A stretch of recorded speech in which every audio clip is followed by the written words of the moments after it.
Seguimos en La Mira y recibimos a Ricardo Galarza. ¿Cómo estás, Ricardo? Bien, y vos, Fede, encantado de estar contigo. Bueno, vamos a darle una mirada a los desafíos de la Iglesia Católica en este cónclave que inició hoy y ¿qué podemos esperar?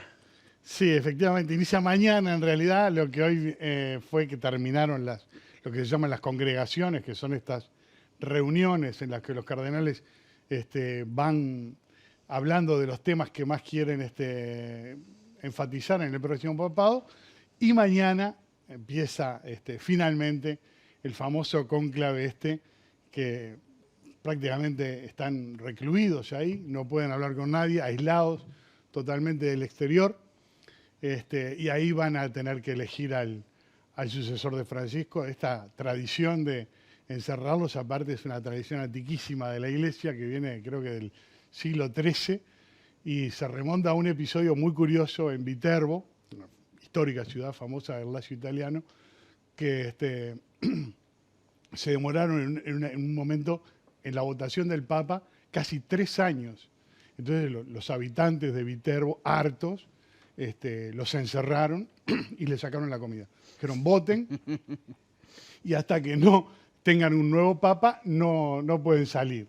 Y entonces, bueno, así fue bueno, después el papa siguiente, creo que fue Gregorio X, oficializó el encierro en esto que se llama cónclave, del latín cum clave, bajo llave. Así que estarán bajo llave, ahí en la Capilla Sixtina, bajo los frescos del enorme Michelangelo, y espero que, no mañana obviamente porque es una sola votación, pero sí pasado tal vez, o el día siguiente, porque hay 4 votaciones, dos de mañana y 2 de tarde, y ahí es posible que por la chimenea de la Capilla Sixtina se empiece a divisar un humo blanco y finalmente el prodiácono diga habemus papam, la famosa fórmula para decir que se ha elegido un nuevo pontífice. ¿Y qué tanto hay en este proceso de doctrina, pero qué tanto hay también de política, de geopolítica? ¿Qué se pone en juego a la hora de decidir el próximo papa?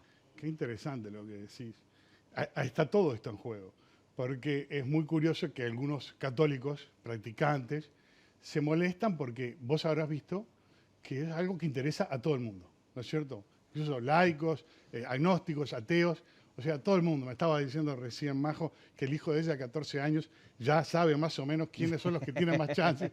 Entonces, es una cosa que, ¿te acordás? La papamanía que se decía, bueno, esto, no sé, la conclave manía.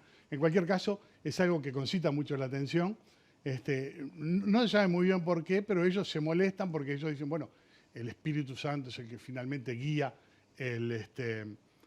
conduce las voluntades de los cardenales al votar, y eso va a ser lo que en definitiva elija al nuevo papa. Y bueno, sabemos que es muy político esto, ¿no? Primero al interior del cónclave, donde las candidaturas pueden bajar y subir. Ahora vamos a ver los famosos papabili, los favoritos.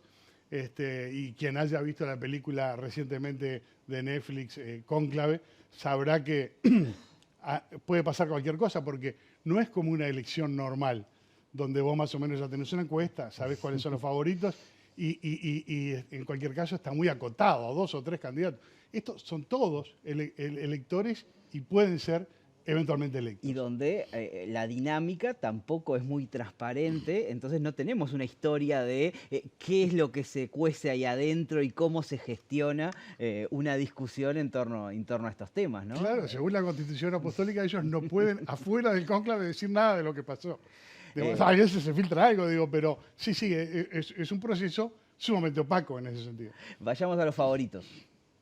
Los favoritos, bueno, se conocen, son el secretario de Estado saliente, porque hay que decir que cuando el Papa se muere,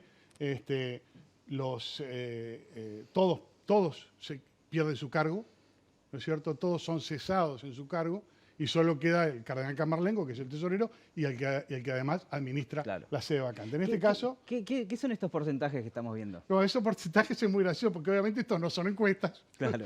No puede haber encuestas, pero son perdóneme lo prosaico, pero son apuestas, ¿no Ahí es va. cierto?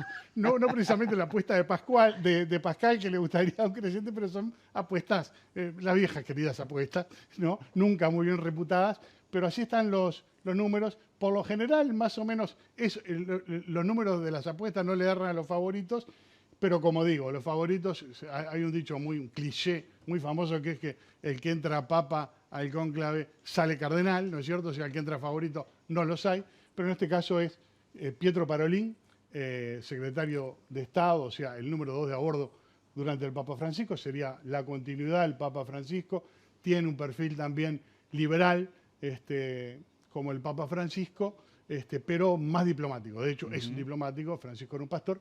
El segundo en esta, digamos, ¿cómo le diré? En esta lista de los favoritos de las apuestas es Luis Antonio Tagle. Este era el arzobispo de Manila y después se lo llevó Francisco para Roma y le dicen el Francisco asiático, así se lo conoce. Y bueno, es sabido que Francisco decía que el futuro de la iglesia está en el Asia. Y como se sabe, hizo un acuerdo con el gobierno chino que fue muy criticado. Pero bueno, Francisco yo supongo que sabe que el traslado del eje del poder global hacia Oriente significa que la iglesia tiene que tener buenas relaciones con China. Y lo mismo los chinos, si quieren ser una potencia, si quieren ser el hegemón global, van a tener que tener buenas relaciones con una institución como la iglesia, que no deja de ser un pilar de la civilización occidental. Como sea, te decía, se dividen, hablábamos de un liberal, un progresista, yo digo eso porque normalmente se habla, y habrás visto en los medios, de una facción conservadora y otra progresista, se dice. Yo quisiera decir que no hay realmente cardenales progresistas, o por lo menos en el sentido del término que lo conocimos en política, Claro. pero a lo que hay son más conservadores y menos conservadores. Podríamos decir conservadores y liberales, algunos muy conservadores, ¿no es cierto? Así que estos dos vendrían a ser los más liberales, digamos. Hay una baja probabilidad de que sea un conservador o que la iglesia vuelva hacia el terreno más conservador en su dirección. Hay una baja probabilidad, por más que a estos dos les han tirado toneladas de lodo en estos días. Se ha dicho que tuvo un pico de presión el otro día Pietro Parolin, parece que no era cierto. Ahora están sacando algunos trapitos al sol que ya se habían ventilado y no tiene nada que ver el señor, el ex arzobispo de Manila. Pero en cualquier caso, sí, hay un sector tradicionalista que tiene su representación en los cardenales, el cardenal Burke, americano, que quieren volver, o sea, estamos hablando de volver a, ya no es que, porque hay algunos conservadores que se resisten a las reformas de Francisco. Las reformas de Francisco son básicamente la bendición a las parejas del mismo sexo, y está todo este tema de los divorciados también. Entonces ellos no quieren eso, y hay otros más tradicionalistas todavía, absolutamente ortodoxos, si cabe el término, que quieren volver al Concilio de Trento, ¿no? Como se sabe, Juan XXIII convocó a un Concilio Vaticano II donde se modernizó la Iglesia en el año 63. Estos quieren volver a eso. Para decirte, es cierto, una minoría muy reducida. Después hay un grupo conservador que se resiste a estas otras reformas de Francisco. Al parecer podrían, mejor dicho, tienen menos chances, según todos los vaticinios, pero como digo, esto es, cualquier cosa puede pasar, como se vio ahí en esa película, que de repente los dos favoritos, y esto ha pasado, por ejemplo, en 2005 fue normal, el Papa Ratzinger era Benedicto XVI, era el amplio favorito y terminó ganando, porque el Bergoglio se bajó en ese caso, y después puede pasar lo que pasó en 2013 con Francisco, ¿no? O sea que era un tapado, nadie lo daba por ganador, y terminó ganando porque uno de los otros dos votos se fue para él. Entonces, digo, cualquier cosa puede pasar. Esto de, como bien decís, de progresistas y conservadores, tiene también un correlato a nivel geopolítico. Obviamente, este Papa tenía una vocación muy importante por la paz, por el cambio climático, además de todos estos temas cotidianos, sociales que estábamos hablando, tenía una visión geopolítica había sido criticado en Occidente por algunas cosas, por ejemplo, por no condenar la invasión a Ucrania, en términos claros. Pero bueno, el Papa incluso en alguna ocasión hizo alguna referencia a el empuje de la OTAN de llevarle las fronteras tan cerca de Moscú a Putin, o sea, como en alguna manera justificando eso, pero bueno, después condenó obviamente el asedio de Gaza, llamaba todos los días al cura párroco ahí de Gaza a las 8 de la noche.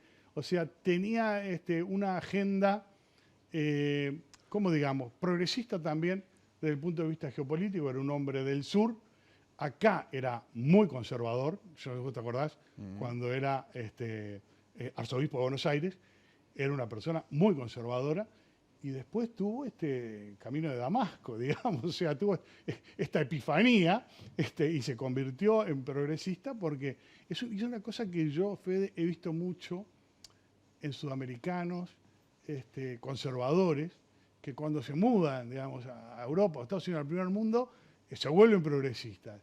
Como que la realidad del choque más y te recuerda de dónde venís también, claro. ¿No? Me parece que por ahí viene. Bueno, veremos entonces con qué nos sorprende este cónclave y qué termina resolviendo, y seguramente sea motivo de análisis en algún momento cuáles son los frutos de esta discusión. Así que te quedamos agradecidos, Ricardo. Como agradecido soy yo, Fede. Y a ustedes los invito la semana que viene a acompañarnos nuevamente, ya con Gabriel de regreso a la conducción de la nave. Que pasen lindo, buena semana.